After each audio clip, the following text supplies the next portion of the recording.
and then that video just skyrocketed. Like it hit 10,000 views like in the first week, which was unheard of on my end. Like that was not a thing that was attainable that fast. TikTok and YouTube Shorts have helped to explode so many indie games, and right now your next player is scrolling through their feed, and if you're not showing up in that feed, they likely never will. Well, my friend, thankfully for us, my guest today has figured this out the hard way, and he has built systems around it. So the biggest thing I found was, at least if you're trying to have early success in like the indie dev space with shorts, what I have found is the first like 3 to 4 seconds is like, or you even could say like 1 to 2 seconds are like some of the most important you'll have.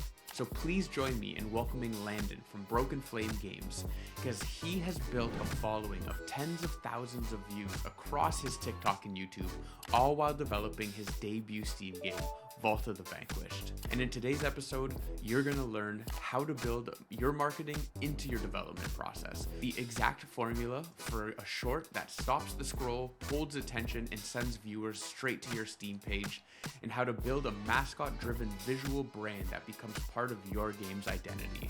Welcome to Freaking Cool Indies. Landon, first and foremost, my friend, thank you so much for joining me today on Freaking Cool Indies. We were actually put in touch from a someone who actually followed me on TikTok, saying, "Mike, you got to interview this guy. He makes phenomenal content." And I just took one look at your page, and I was like, "Oh yeah, this if I'm looking for someone to talk shorts with, whether it's YouTube Shorts, TikTok, Instagram, I think I found a winner here with you, Landon." So awesome. Obviously reached out, and today that is what we are going to be talking about. You are currently creating a game called Vault of the Vanquished, and as part of that kind of marketing side of you creating this game, it does feel like you're kind of going all in on the shorts creation aspect of things. So today I want to talk with you all about, how did you come to that decision? What is your process about creating these shorts? Ideation, scripting, recording, editing, all that good stuff there. So, we'll really get into the weeds of things. But first and foremost, could you give myself and give obviously our amazing, beautiful listeners just a quick elevator pitch about what is Vault of the Vanquished? Yeah, of course. So basically, Vault of the Vanquished is, the best way I can describe it for people is it is a coin-flipping roguelike game. So the idea is if we kind of mixed Balatro with Slay the Spire in the fact it is a deck builder. So you basically have 5 cards you can play per turn, and it's either you have to play a coin card or ability cards to kind of synergize together to deal as much damage as you can to vanquish 12 enemies to finish a stage. Cool. And then I'm guessing after each stage, that's when you're getting new cards, you're picking your getting upgrades. New cards, upgrades. You actually can upgrade your character, kind of like in Vampire Survivors, to make it so it's easier for you in the future as you're playing. But also you can change like the difficulty if it's a bit like too much or it's too easy. But yeah, overall, just making it so it's just a really fun roguelike game that you can just sit down for hours and just have fun and just play through. Wicked. And how far into production are you right now? So currently I'm a month out from actually releasing this project. I've been working on like religiously for like about 7 to 8 months now. Nice. So yeah. Nice. Feeling good? Feeling excited? Yeah, I'm really excited. I'm nervous because this is my first ever like Steam launch. Yep. I've released on like platforms like Meta, or I guess you could say Oculus. I've released on there before, but this is my first ever time releasing on Steam.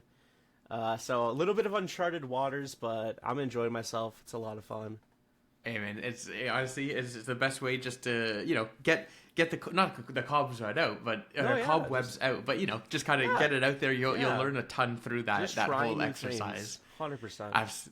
Absolutely. And I know, like, just from obviously speaking with so many game developers, there are a lot of skeptics out there who really feel like, hey, if I'm making these shorts or making this content, like, I'm afraid I'm going to become a content creator and it's going to take me away from, like the dev time of things. So how did you kind of get past that initial resistance of, am I a dev or am I a content creator?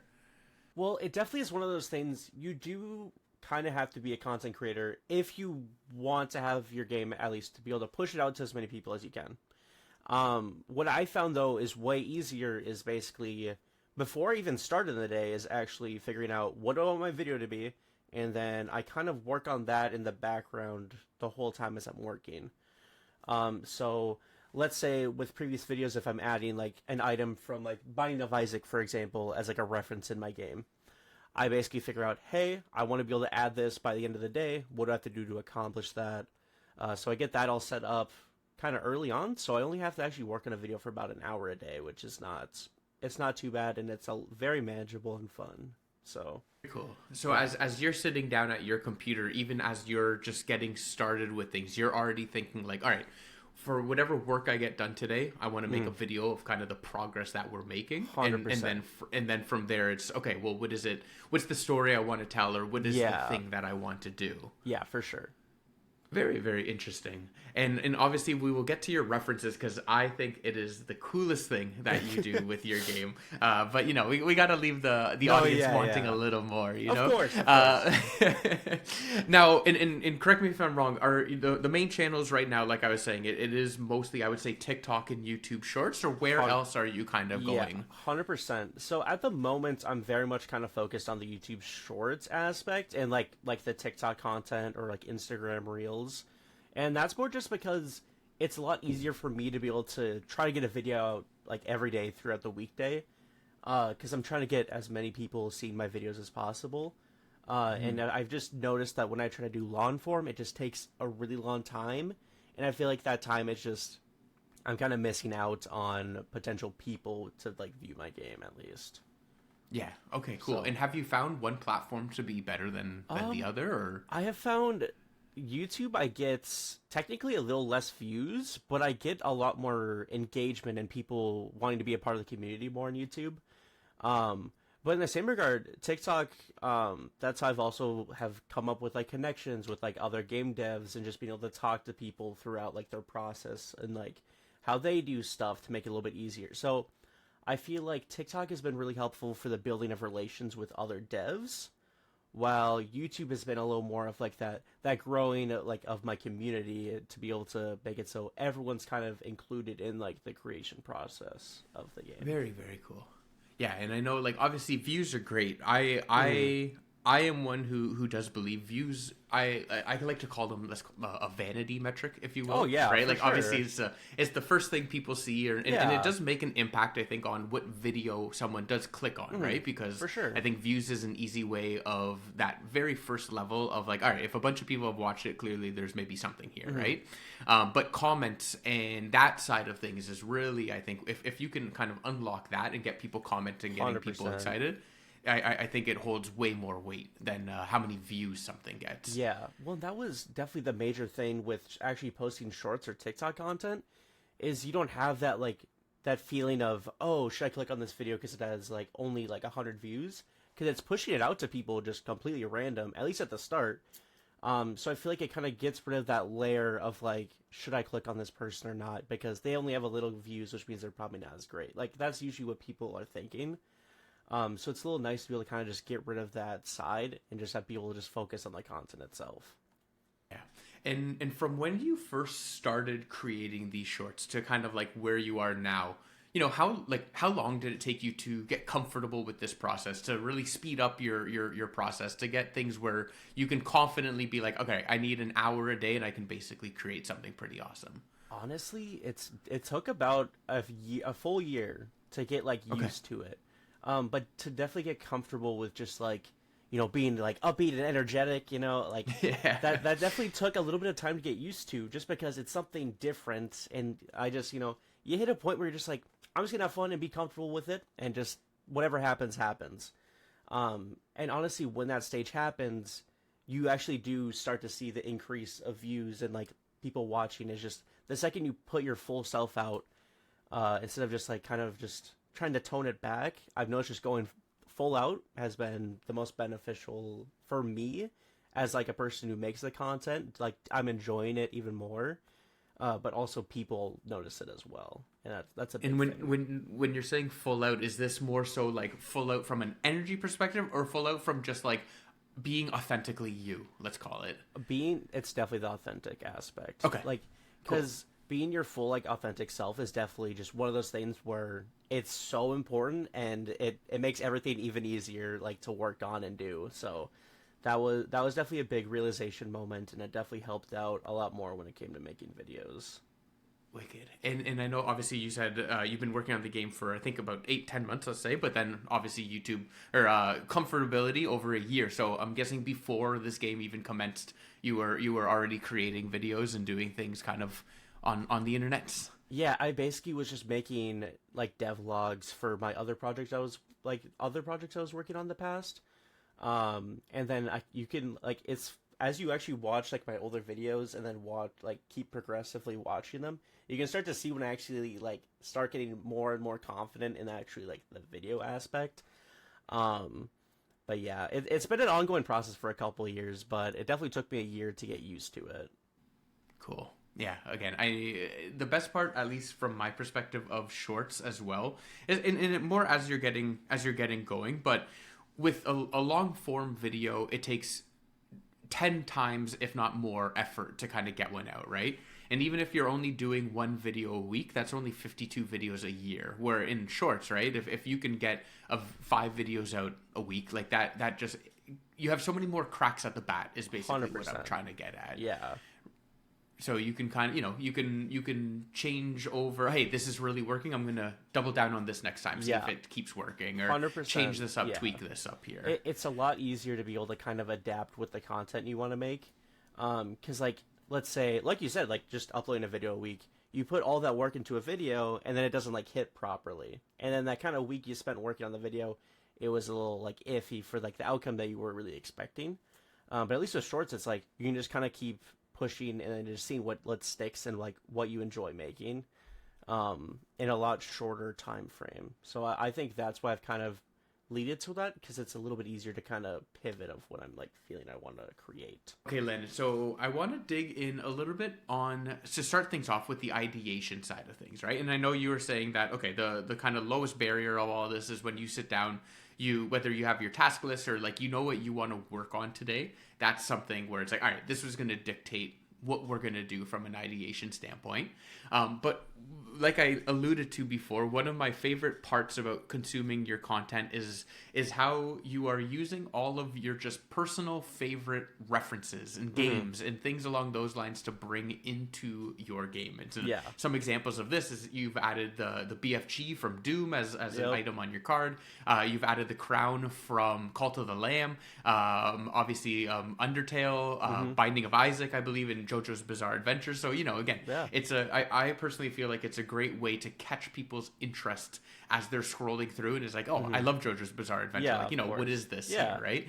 How did all of that come about as like a potential content loop? So it honestly came on accident. What happened was I was taking like a week break from working on Vault of the Vanquished, and I was like, I'm just gonna work on this horror game that was like for like a game jam.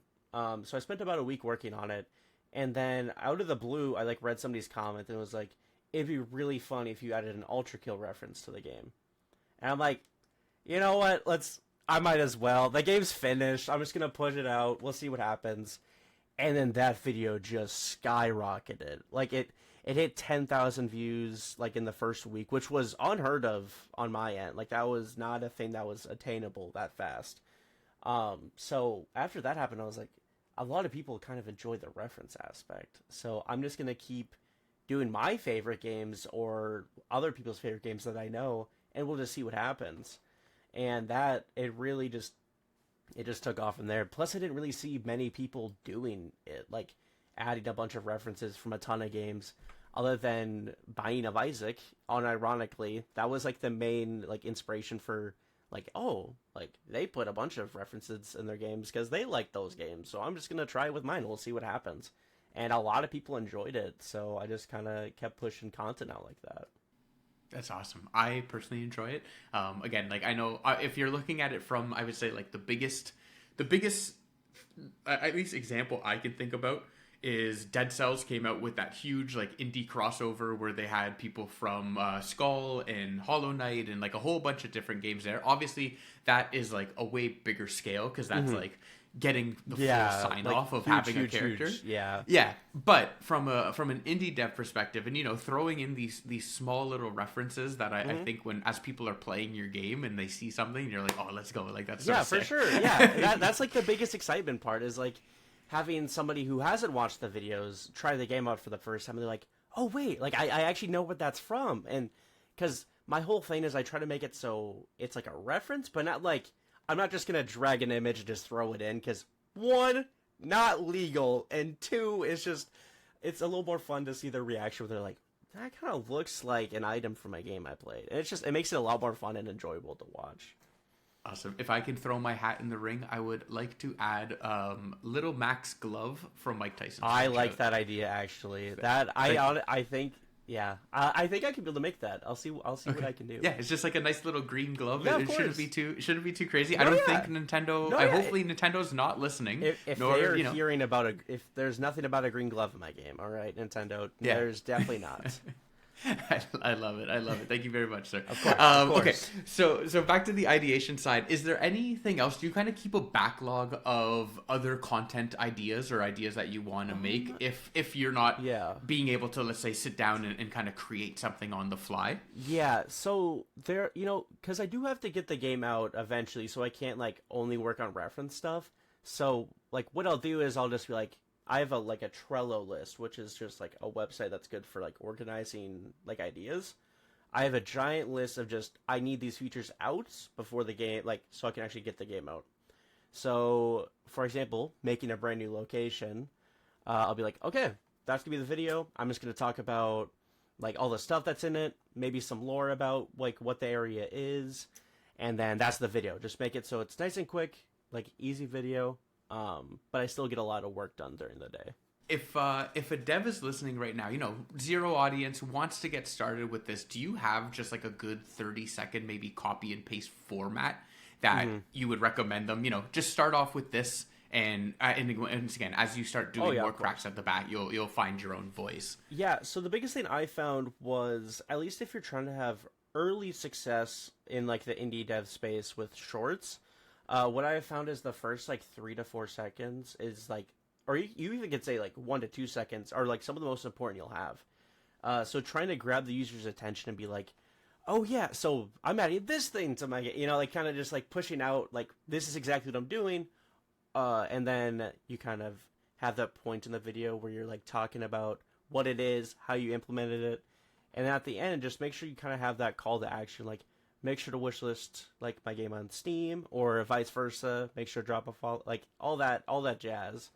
But the biggest thing is just make sure the viewer is constantly looking at something different every like 2 seconds, every 2 to 3 seconds. Just because the viewer's attention, they could just swipe away and then they're just done with the video. So you have to find out every single like little way you could be able to keep the user's attention for as long as you can. Mm-hmm. And again, to our listeners, for someone who is either doing shorts or wants to get into shorts, again, obviously listen or go check out Landon's page. Everything will be in the description below. And again, I do think you do a really good job with that. Whether it is, I know there's one is like, oh, I broke my game, or I added this reference, or whatever it is. Again, you're kind of hitting them with the quick hook first, and then from there, you go into the setup, the payoff, and then kind of like the call to action. Kind of having that quicker intro, but then kind of slowing a little bit, like not being as like super crazy in your face as the video like is progressing, just because then they actually can get a little bit fatigued, like seeing all the crazy like swipes and effects constantly happening. So kind of having that steady medium where it's just kind of just enjoyable to watch, I guess, instead of like crazy things constantly happening on screen. There's no. I feel like we've moved out of that style of shorts where it used to, like, at one point in time, for whatever it was, 6 months a year, it was just like how much stuff can we throw on a screen, and like how much can I yell at you? And viewers don't enjoy that really anymore. Like people have like. Because people can typically say like the algorithm like isn't liking this anymore, but it's truly the people. The people haven't been a big fan of it anymore. Especially when it comes to TikTok, I've noticed a lot more just content of more personable content. Not so much I'm going to throw a bunch of stuff at you and then you're going to enjoy every second of it. It's just trying to just build that connection between the actual creator and also the viewer. And that's the biggest, like, that's really important, and not only to me, but I feel like everyone also wants that, like, that community aspect. Like, that's the biggest thing. Yeah. Okay. Cool. So again, we obviously the hook. Let's just say you got to be a little bit more over Oh the yeah, top, right? We yeah, need someone to stop the scroll. There's exactly. a lot of great examples out there of again how can you stop that scroll? Yeah, Which is easier said than done, but once yeah, you do, again, we can slow it down, give the setup. What is it that we're looking? What is it that we're talking about? mm-hmm. And to continue down that last point that you just made, how are you kind of deciding what to show versus what to talk about, right? Like, what is the voiceover compared to what's on the screen? Like, how are you kind of figuring that out from, I guess that's part of both the recording as well as the editing side of it. Yeah. So when it comes to the recording, I try to not show as much like crazy stuff in the background. Like, for example, I'm just gonna say me showing off like a reference to my game, right? I'm not gonna just sit and then show like a 15-second clip of me like making the pixel art, because that just gets kind of boring. Like, you're just kind of glancing at the same object for how long. So I like to kind of shift the attention a little bit, and so if it's a kind of like a boring scene or like a boring topic, I'll try to put like my knight character on the screen. Which about that knight character, that's actually from, there's like an asset pack, like an asset library called Cinti Assets, and I love their stuff, and that's actually the art style of my whole game is using those assets. And that's why it works so well in my opinion to have kind of like a mascot or like person, just to kind of make it so the viewer has something else they can focus on, and kind of also have like a face or something to match with the voice to kind of have like that little connection between each other. Because definitely, as my videos have progressed, the knight character has come up a lot more, and has now kind of become a little bit of the brand of like the Broken Flame Games like YouTube and TikTok channel. So yeah. Yeah, I love the night, and I did want to kind of touch upon that as well, because again, I know there's a lot of people listening who aren't as comfortable with putting their face out there and everything else, and that is a fully acceptable option, right? Not everyone wants it out there, but I love that the night has come in and kind of taken that place, right? And again, how many I guess nights do you have? How many different poses would you say, rough?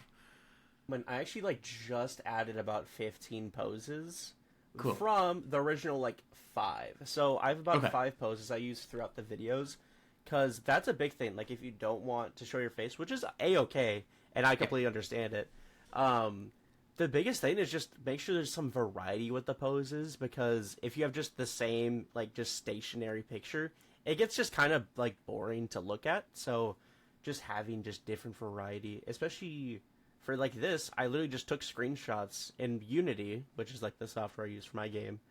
I just took some screenshots and just threw them in the video, and then that's just kind of been like a central point of them. Yeah, that's awesome. Again, it's nice that, sometimes he's shrugging, sometimes he's pointing, sometimes it's whatever it is. But having that emotive, the emotive experience mimic and match what it is you're talking about, what it is you're showing. Again, it just adds that extra layer of completeness to that video, right? And like, again, when I'm watching your shorts, it's like, again, okay, there was a clear idea and effort has gone into the creation of this, Yeah, right? because like, so that's the thing with like me and like in person. You actually can kind of see it right now. I use my hands a lot to like talk about what I'm saying. So I basically figure out what would I be doing in real life if I was like talking to somebody, and that's kind of the poses I'd be doing. So like if I'm like, oh yeah, I just made this thing, like go check it out, it's right back there. Like, it's just one of those things where I kind of take my real personality and just kind of throw it into that character, with all my shots and stuff. But yeah. And I'm guessing with the asset pack, like, you have full ability to basically move arms, limbs. Like, you can kind of Yes. pose him as you Yeah. want, screen capture him, and like, all right, cool. Now I have, again, a shrugging knight or a pointing Yeah. knight or whatever it is. Yeah, because like as of late, I actually have been getting a little more into like the kind of pretending that my like the knight character is like erasing or like scribbling on something on the screen, to kind of have like that little like kind of fourth wall break in a way, if that makes sense. Doing stuff like that, it just adds a lot more just like feel to it. Like, it just adds a lot more depth to the video. And it Cool, makes it a lot cool. more fun. Yeah, and of course, just like creating a game, like the nice part too is once you create the asset, once you can also reuse it kind of over and over. 100%, yeah. Because you'll even see it with like my thumbnails that I have for all my videos. I always just have like the same like 6 characters because it just is a lot easier for me to edit and work with. Yeah, and Landon, I want to talk a bit about your tech stack. So like, how are you creating all of this? Again, you have already said so you use Unity as your game engine. That's what you're using to kind of create Vault of the Vanquished. But what else are you using from, again, just I guess the whole creation process for your editing tools, your recording software, kind of what does that look like, as well as posting? Okay, yeah. So for my software for editing, I've kind of just gone back and forth between a bunch of other ones. But the one that I'm currently using is Premiere Pro for all my videos. That's what I do. And I actually do all of my like audio recording, like of my voice. I throw that all in there too. And then I also have a bunch of like effects or like assets that I can drag and drop. So like all of, like the swoosh sounds and like all of, like the graphic effects, I have them all pre-made and I can just drag and drop them. And then I'm recording basically throughout the day on like what content I'm making, so I don't have to do it later.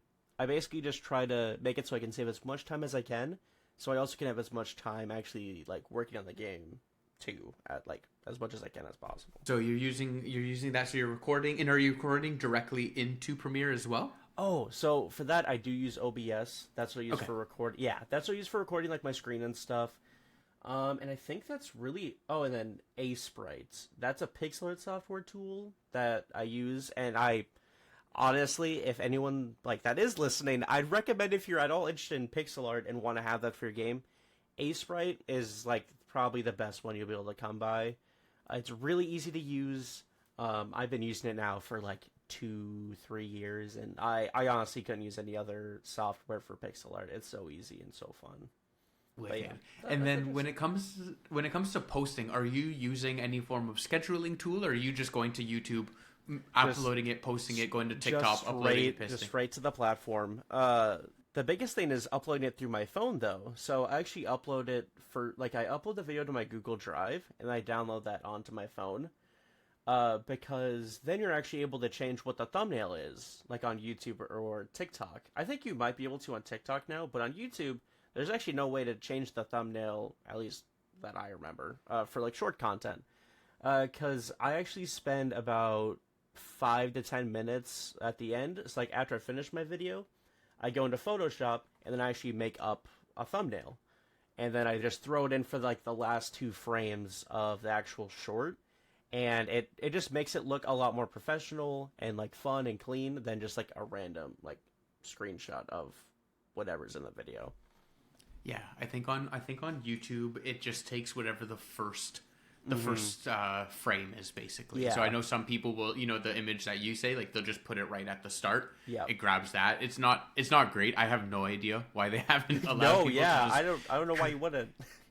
Yeah, it's horrible, but regardless. And then actually for our listeners out there who might want to, and honestly, Landon, even maybe for you, I know, so like myself, shorts for freaking cool indies, there's 2 platforms that I found to be really helpful. One is called Vubli, Vubli. Again, I'll put the links into the description below. And then the other one's Buffer, and both of those are basically scheduling softwares where you can go and like you attach your TikTok, your YouTube, your everything else, and you can kind of throw it in there and say, okay, I want this to go out whatever tomorrow at noon. I personally suffer from the hatred and let's call it fear, but yeah, the hatred and fear of hitting the post button. And I have found scheduling things to make life a lot easier because you can kind of like set it and you just don't think about it, and like you don't have to be the one to push it. So, for anyone out there who's also looking or potentially thinking about like, yeah, I want to create things, but I'm nervous, I'm scared, I'm everything else, I highly recommend checking out some form of posting tool for you. So Landon, for kind of just to wrap up this section here, right? And you had mentioned it earlier in the podcast that, it roughly takes you about an hour. You've also been working and creating shorts for a long time now. So what would you say is kind of like an acceptable or expected time frame that someone getting started with this might expect to create one of these shorts? So definitely starting out, it is slower. It's one of those things where as you do it more, it gets quicker and quicker because you just get used to it. But like early on, it'd take me about like, I'd say from idea to be fully finished, it took me about like 2.5 hours ish. But that's also because I'd had like a little bit of experience with editing softwares. But yeah, like with getting into the editing, it's kind of difficult, but as you progress, it gets just a lot easier. And now it takes me about, I'd say an hour and about 15 to like hour to 20 minutes to fully finish a video. Like from voice recording to actually getting it fully pushed out. And that's really just with time. You just get so used to it that you're able to push them out a little bit faster. Especially because like I might show a timeline right now and it looks like completely like gibberish, random, like nonsense. But as you start to work on projects for longer, it kind of becomes normal and it looks just like a basic project to you. So it's definitely a time commitment thing. Like once you put more time in, it does get easier in the long term. Okay, Lynn, and I guess the only final question that I had, because we kind of touched upon it, we didn't really, is more like when you're scripting an episode, or when you're scripting a short, I should say, are you writing it down? Are you just simply, again, I know you were saying you kind of record as you go. So what does just your scripting side of things look? So honestly, I used to do scripting for my videos. I used to have like full-fledged scripts that I'd sit down and write for about like 30 minutes. And just had an idea of what the video is going to be. But then I found that my writing sounds too robotic. So what I did is I just started just hitting the record button, and then I just start just kind of talking for just like 5 minutes about what I did and like all the stuff I put. And then I just kind of play the video, like play the audio, line up what I think is actually like good parts to keep. And then I just kind of just toss the rest, and then make sure there's also no dead space in audio. That's like a big thing I've noticed with like TikTok. Or like YouTube Shorts. There is like no dead space with like audio, like for voice. So I make sure to do that as well. That's kind of the gist on what I do for videos now. Is I don't really do like any scripting for it. And sorry, are you recording and doing, let's say, your 5-minute rant, you're cutting that down, and then you're doing the visual element, or is the visual element already completed? So the visual element comes after I do the audio, because I basically just come up with like, oh, I need this to record real quick. So then if there's any footage I didn't get, I'll just quickly record it, and then I'll throw it into the video like as I'm working through it. Wicked. I love that. I think that's very, very helpful. And I do agree. Like I script out the intros to these podcasts, and I always have such a hard time like not feeling robotic reading it out. And I think a lot of the times I end up kind of falling back to like, all right, I know what I want to say. Now I'm just going to kind of say it in a normal tone, and hopefully it comes through. But when you have the written words there, it's very hard to not feel robotic. For sure. Awesome. And all right, so next I want to dive into some analytics, right? And I want to understand what are the numbers that you're looking at? What are the things that you're trying to do? How do you kind of decide and deduce like, all right, this is performing well. Again, I'm going to kind of double down on this here. And then lastly, like I know obviously with YouTube Shorts, with TikTok, a lot of the times the algorithms will basically push your video out, see how it does, and then that's how it kind of decides again, do I continue pushing it forward, do I pull it back? So like what do you do once you start seeing those the push forwards, the pull backs, the everything along those lines? So long-winded way of saying tell me about your analytics. So the biggest thing I've noticed with videos is if they actually get, at least with my current range of like views and like subscribers I have, the thing I've noticed is actually if it starts off really slow, so if it's like 10 views, and then as like that like day progresses, if it's up to like a few hundred, that video is going to perform better than a video that just instantly shot up 1,000 views right when I posted it, basically. Because I've noticed that the ones where it's like you get a couple views, it's like constant, like you'll just keep constantly flowing and keep pushing out to a bunch of people. But when it pushes out that like quick like 1,000 people, it then it just kind of does like a couple people didn't really like it, so we're just not going to push it anymore. So like you'll see some videos on my channel that have like 3,000 views and like 3 likes, but then I'll have some that are like, I just posted and they have like a couple hundred views after the first few hours and it's already at like 30 likes, for example. So it's just one of those things where it's very hit or miss if a video is going to like get projected like that, or if it's like just gonna kind of get pushed out and then kind of thrown out a little bit. So does it feel random? It honestly does. It does feel random, other than the reference videos, unironically. I've noticed that the reference videos have not really had a problem. They typically perform a lot better than just, like, me talking about, I added this, like, upgrade menu to my game. Like, go check it out. You know, like, those videos aren't... But in the same regard, like, kind of what you were talking about, the fact of I could add, like, the Binding of Isaac to my game, and now it's not just people that are into indie games, it's, oh, like, I love Binding of Isaac, I'm going to watch the video because they talk about my favorite game. And it's such, like, a huge thing that you don't even think about, but you're not even just getting, like, people that you want to play your game, but you're also getting people that never even would have thought, maybe, to try your game until you posted a video about Binding of Isaac on your game. So, yeah, that's a big thing. Awesome, man. And I guess just kind of like as we're approaching the end here, is there anything else that you wanted to add? Any kind of things that would be really helpful for again an indie dev watching this video and contemplating or already doing these shorts that would really add a lot of value or benefit to their creation? So a couple things. First thing that I've have learned is, do not worry about if your videos don't look like they're performing great. Like, just don't even think about it. Try to just improve a little, like just a little something every single time you post a video, and eventually you're just gonna make just the best videos ever. Like, it's just a matter of time as you progress, because if you start making videos and you don't get anywhere in like the first month, a lot of people think, well, it's just not gonna be for me and no one's gonna watch my content. But if you just keep pushing out and just keep giving it your all, eventually you will start building an audience and you'll start seeing those numbers go up. And one thing I found to be very important with videos is audio. Audio is the most one of the more important factors that most people don't even consider, because some will just throw their voice, have just a video playing in the background with nothing else, and that's it. But I've found it's a lot better just having slight sound effects. Like, let's say I showed something on the screen, instead of just showing it, have a little whoosh sound effect so that the person actually understands it a bit. I can actually share my screen here and I can show a little bit about what I'm talking about. Awesome. Yeah.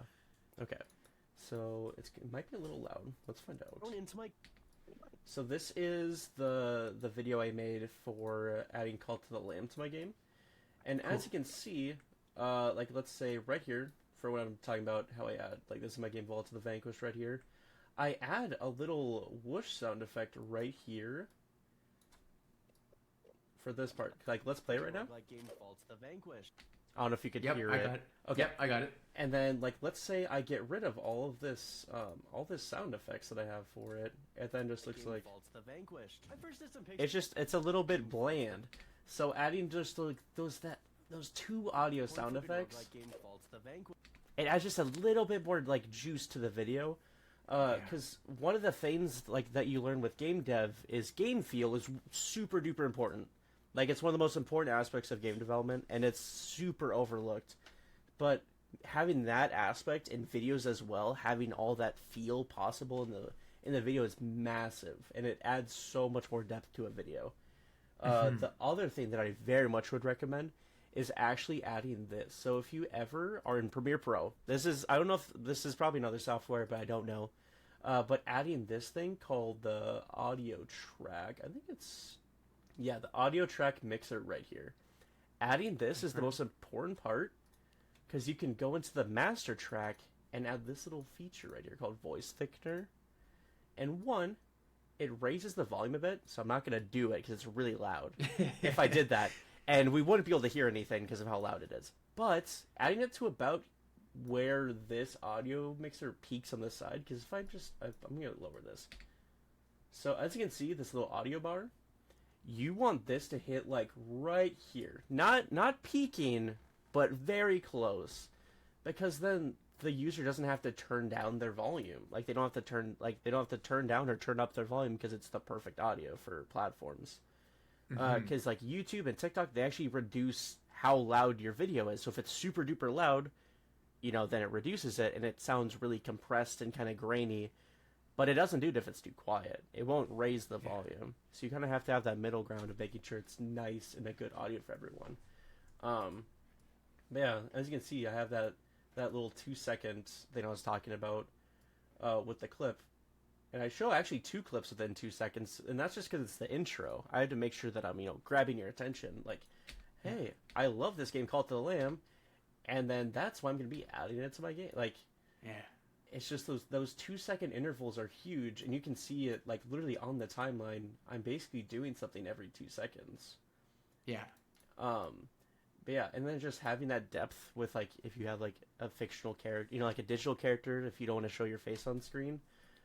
Having them doing different actions on the screen does so much. And especially if we remember I was talking about, you want stuff moving. Like, let's take my knight character. If you actually play it, you can see he has a very little shake to him. Yeah. Instead of him just standing still. And that's actually just some really simple effects you can put on things. So it's literally just using a camera shake on the actual object, and to just make it so there's a little more flow, a little more juice to the actual clip. Yeah, that's kind of like cool. That's some gist of stuff that I'd recommend if you're trying to have some more engaging, like, type of game dev content. Yeah. And have you always used Premiere? Like, have you ever used any like lightweight, let's call it, editors? So maybe the CapCuts of the world, or DaVinci Resolve's still pretty up there, but let's just say Wondershare, CapCut, those types of ones. So CapCut I used a little bit, actually, because before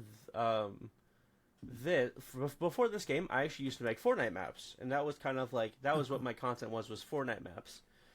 So I do a lot of, like, this is like the day in the life of an indie, like, Fortnite map creator. So doing stuff like that, I actually would just edit it all on my phone, because all the shots I had were on my phone. So if you're doing, like, more personable, like, videos like that, for example, if you're just trying to show, like just true day-to-day life, I think CapCut is truly just, like, perfect for just that, like, simple to edit. You can get a video out pretty fast, and they have, like, an auto caption system too, which is really nice. Technically, awesome. Like, software like Premiere Pro, you can do all that, but it's a lot harder and a lot more in-depth to get into, for sure. Because CapCut is just, it's a little bit quicker, a little bit faster, and it all just works on your phone as well. And you also can do it on, like, the browser now, which is even crazier. Amazing. Landon, final question for you before we wrap things up here is, if someone is posting their first short this week, what is one thing that you think they should focus on? The biggest thing I would say to focus on is to make sure that you're kind of putting a show on, if that makes sense. Make sure that you're just being, like, an engaging person, and, like, try to just be open to doing different things or trying new things. Because if you kind of stay in the same spot all the time, you can't, like, progress or get any further with either content or just, like, as a game dev. So try new things to have it so the viewer is also there with you and seeing you try all this new stuff. It makes you a person. It makes it a lot more personable for you as an individual. And it's one thing I've definitely noticed is just being more of a person instead of, I'm, like, this content creator, like, that can't do anything wrong. Just like mistakes happen in games. Like, for example, I kind of wrecked a crucial system in my game, and I'm not perfect, so I told people I broke my game, but I did fix it. It's just having that personability, I think, adds so much more than trying to just keep pushing and selling, go buy my game. It's, you're trying to build that community, and kind of the game is like a subcategory, in my opinion. That's how I kind of try to treat the content. It's a focus, but it's kind of it's also in the back burner a little bit. The more the focus is how I'm making the game, how I'm including the people in making the game, and overall, that's kind of how I would prefer going at it. And I think people have a lot more fun engaging with other people. But yeah, just make it so your content's a little more inclusive with everybody is really important. All right, Landon. So one thing that we do here on Freaking Cool Indies every single episode is to give and shine a spotlight on another indie dev, someone that you've been really enjoying watching, whether it's the game that you've been playing or watching them create their game in public. But I would love to pass the microphone over to you and let you kind of shout out from the rooftop a fellow indie dev or indie game that you've just been really been loving. So one game that I actually have really been enjoying. So there's a couple where one that I actually recently was able to I got into contacts with them and I was actually able to add them to my game, which was kind of cool. But Countless Nights, they're right now working on a game called Dice a Million, and I personally really enjoy the game. It's super fun and addictive. And yeah, I've been really enjoying keeping up with their stuff. And again, the game's too enjoyable. I need to, I'll be playing it during work hours, and that's just, it's really fun. But yeah, definitely for sure. And then if I could possibly shout out one more. Yeah, go. You know what? Okay. I'm in a giving mood today, my friend. Go crazy. It. Okay. Go crazy. So I'm gonna butcher the name, but it's Vuvu Inc. I've been keeping up with them, and honestly, I love how they do their YouTube shorts and their videos. But yeah, they currently made a game called Tiny Terraces on Steam, and it's honestly been so rewarding, watching devs being able to push their work out and then kind of reap the rewards for it too. They do a really good job on their videos and stuff, and yeah, I've definitely been keeping up with those two the most as of lately. And also one final one, because I will say he's the one who introduced the both of us. Well, we got to shout out Cheesy Ted as well. Of course. On TikTok, the GOAT himself. He's been a phenomenal person to talk to. I was going to ask if I could get yet another shout out to shout him out. Because he's a phenomenal guy, and I've been really enjoying me and him constantly talking back and forth on Discord, checking up on how our games and stuff are doing. If I have dev questions, I'll ask him. If he has dev questions, he'll ask me. It's been a great back and forth, and I'm really grateful. I think we met through, it was either TikTok or YouTube. I can't recall, but I'm really happy that we did, because it's been really important to have those dev mindset relationships. Because I think it's important to kind of surround yourself with people that are interested in stuff you're interested in, because it makes it a lot more fun to be able to talk about stuff, because then they know what you're talking about. Yeah, wholeheartedly agree. Whole 100% agree. Yeah. I definitely recommend checking him out. Plus, also his videos are really good as well. I enjoy his content. It's great. Yeah. I really want his duck game. It looks like so. Again, everything of course will be in the description below. Check out Cheesy Ted. Check out Tiny Terraces. Again, we'll have everything there. But Landon, where can the people find you? If someone wants to follow along, if someone wants to learn more about Broken Flame Games, where's the best place for them to connect over with? YouTube and TikTok are my primary places that I post everything at. I post here and there on X, but I would definitely recommend finding me on YouTube and TikTok, because I also do have a Discord that they can find in the link trees on my social media stuff. But that's here or there. But yeah, those are my two, and I make sure to comment and reach out to anybody if they have any questions on the game, any dev questions, just because I think it's important for everyone to have that open and availability to be able to talk about that stuff. Yeah, wicked. All right, my friend, that is it for me. Thank you so much for taking us through your process and talking us to how you make your fantastic shorts. Again, I feel I am a better person from this episode. So awesome. Again, Landon, thank you so much for taking time out of your day. I appreciate you greatly. This it's my fake gavel, but you are officially a freaking cool indie. Congratulations. Thank you. And with that, my amazing, beautiful audience out there, keep creating, keep being awesome, and we will see you on the next episode. Bye, everybody. I don't know if it's recording. I'm enjoying my time so far. Also, because you're going to be able to see this in the editing, love the Lego Bowser statue. I think that's what it is. It looks pretty cool. That's the whole thing. And also the piranha plant. That's also pretty cool. Yeah. First interview. Semi-nervous, but, you've made it really enjoyable.